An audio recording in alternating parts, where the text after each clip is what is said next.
इस वीडियो में हम लोग डिस्कस करेंगे एनपीएस वत्सल्य योजना के बारे में, जो कि बच्चों के लिए एक स्कीम है। तो क्या ये सच में भाई बेनिफिशियल है कि नहीं है? क्या रिसेंट चेंज किया गया है इसके अंदर बजट 2025 के अंदर इसको अट्रैक्टिव बनाने के लिए? कितने रिटर्न्स इसके अंदर आपको मिल सकते हैं? Live step by step calculator के थ्रू बनाऊंगा कि म्यूचुअल फंड में इन्वेस्ट करते हो या इस स्कीम में करते हो अपने बच्चों के लिए, कितने रिटर्न आप जनरेट कर सकते हो, प्लस विड्रॉल के क्या रूल्स रहते हैं, क्या आप प्री एग्जिट मार सकते हो, नहीं मार सकते, क्या टैक्स के अंदर क्या बेनिफिट मिलते हैं। तो ये सारी जानकारी बताने वाला हूं इस वीडियो के अंदर, तो प्लीज पूरा वीडियो यहाँ पे जरूर देखिएगा। पहले देखो, अगर मैं एलिजिबिलिटी क्राइटेरिया के बारे में बात करूं तो बेसिकली ये ना एक सेविंग कम पेंशन स्कीम है, ठीक है, गवर्नमेंट के थ्रू चलाई जा रही है। तो जितने भी जो है माइनर सिटीजन ऑफ इंडिया है, मतलब जो बच्चे हैं जो अभी तक 18 तक की उम्र तक नहीं पहुंचे हैं, तो उनका अकाउंट जो उनके लीगल गार्जियन जो है बेसिकली ओपन कर सकते हैं।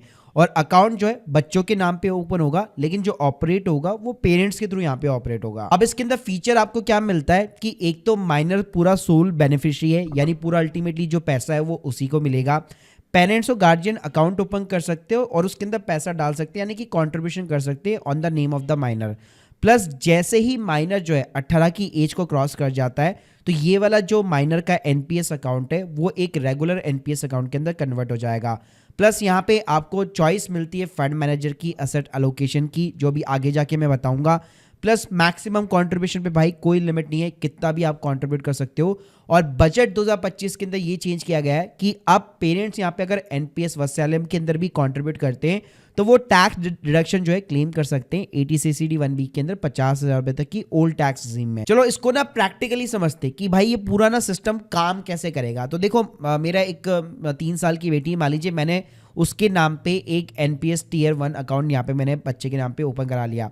मिनिमम कंट्रीब्यूशन जो अकाउंट ओपनिंग का 1000 रुपए, और अकाउंट को ये ना ऑफलाइन खोलने की जरूरत नहीं है, पूरा ऑनलाइन प्रोसेस है। तो आप देख सकते हो के फिनटेक हो गया, वहां पे भी आपको पूरा ऑनलाइन प्रोसेस मिल जाएगा। इसके अलावा एनएसडीएल हो गया, वहां पे भी पूरा ऑनलाइन प्रोसेस है, कहीं भी जाने की जरूरत नहीं होती। माइनर के डिटेल्स वगैरह डालो, पूरा अकाउंट ऑनलाइन आपका ओपन हो जाएगा। अब इसके अंदर जो आपको रिटर्न्स मिलते हैं वो मार्केट लिंक रिटर्न्स मिलते हैं, और यहाँ पे ना आपको इन्वेस्टमेंट चॉइस मिलती है। एक तो डिफॉल्ट रहता है जिसके अंदर 50% पैसा आपका इक्विटी में जाएगा।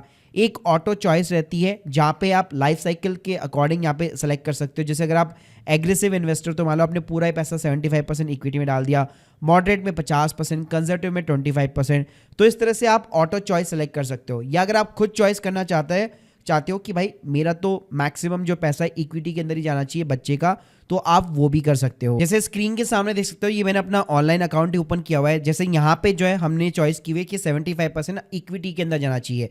तो यहाँ पे ना मतलब दोनों चॉइस मिलती है आपको, ऑटो भी मिलता है और एक्टिव भी मिलता है। यहाँ पे रिटर्न कैसे बनेंगे? तो भाई मार्केट के अंदर मान लीजिए अगर 10% का जो मान लीजिए CAGR यहाँ पे निकल के आता है, जिसे इक्विटी और डेट, क्योंकि दोनों के अंदर निवेश होता है। तो जैसे आपका बच्चा जो है 18 साल का यहाँ पे होगा, जो उसके नाम पे अकाउंट ओपन कर रखा है, तो मैंने अपनी बेटी के नाम पे जो अकाउंट ओपन किया है, जैसे वो 18 की होगी तो ऑटोमेटिकली ये जो एनपीएस अकाउंट है माइनर वाला, उसका एक वापस से फ्रेश केवाईसी होगा विद इन द 3 मंथ्स, और वो एक रेगुलर एनपीएस टीयर 1 अकाउंट के अंदर यहाँ पे कन्वर्ट हो जाएगा, जो नॉर्मली हम लोग भी यहाँ पे कोई भी जो है 18 प्लस वाला जो है यहाँ पे ओपन करवा सकता है। अब बात करते हैं कि मान लो मेरे को 18 की एज पे भाई नॉर्मल एनपीएस अकाउंट में कन्वर्ट नहीं कराना, मेरे को तो पैसा निकालना है, एग्जिट मारना है। तो मान लीजिए मेरी बच्ची का जो अकाउंट है वहां पे भी मेरे पास में 2 ऑप्शन रहेंगे।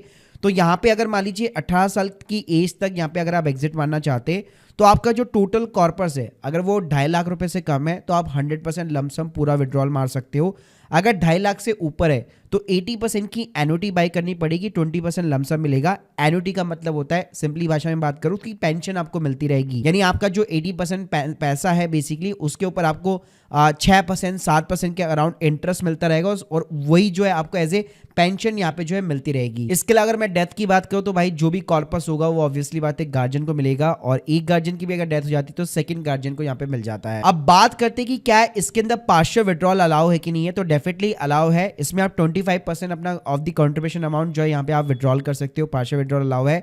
यानी जैसे आपने अपने बच्चे का अकाउंट खुलवाया, 3 साल के बाद में आप पार्शियल विड्रॉल कर सकते हो, वो भी केवल 3 टाइम के लिए आप कर सकते हो, पूरी मतलब जब तक वो 18 का हो जाता है। और उसका भी भाई रीज़न होना चाहिए कि जैसे एजुकेशन पर्पस हो गया, कोई बीमारी तो नहीं हो गई, डिसेबिलिटी हो गई, तो ऐसा आपको प्रॉपर रीज़न देना पड़ेगा। और जितना आपका कंट्रीब्यूशन टोटल जो कॉर्पस है, केवल उसका 25% तक ही आप यहाँ पे केवल सिंपली तरीके से वो जो है विड्रॉल कर पाओगे। अब बात करते हैं भाई मैच्योरिटी की। लेट सपोज वो अकाउंट जो एक रेगुलर अकाउंट के अंदर खुल गया, तो आपका बच्चा मान लीजिए 3 साल का हुआ था तब आपने अकाउंट खुलवाया था, अब मैच्योरिटी यानी कि वो 60 साल का हो चुका है, रिटायरमेंट की एज पे पहुंच चुका है, उसके पेरेंट्स तो ऑब्वियसली बातें गुजर चुके हैं, तो यहाँ पे जो है बेसिकली 60% लमसम विड्रॉल जो है वो कर सकता है। ये 60% जो अमाउंट होगा पूरा का पूरा टैक्स फ्री रहेगा, कोई टैक्स पे नहीं करना उसको।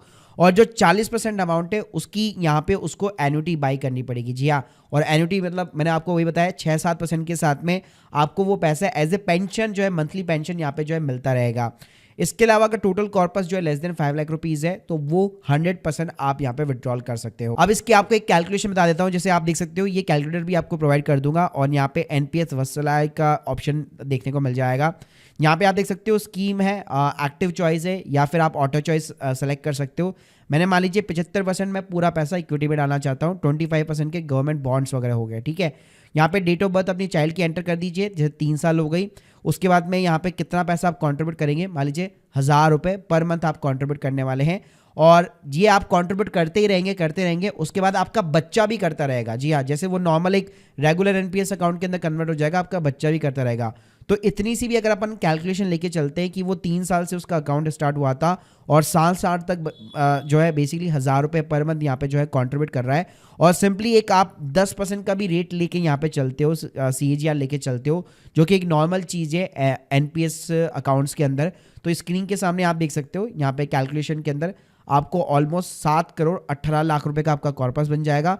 60% यहाँ पे जो है लमसम वैल्यू आप विड्रॉल कर सकते हो 4 करोड़ 31 लाख के आसपास और 2 करोड़ 87 लाख के आसपास आपका एनुटी बनता है। तो ये बेसिकली आपको एक बहुत अच्छा खासा अमाउंट देके जा सकता है।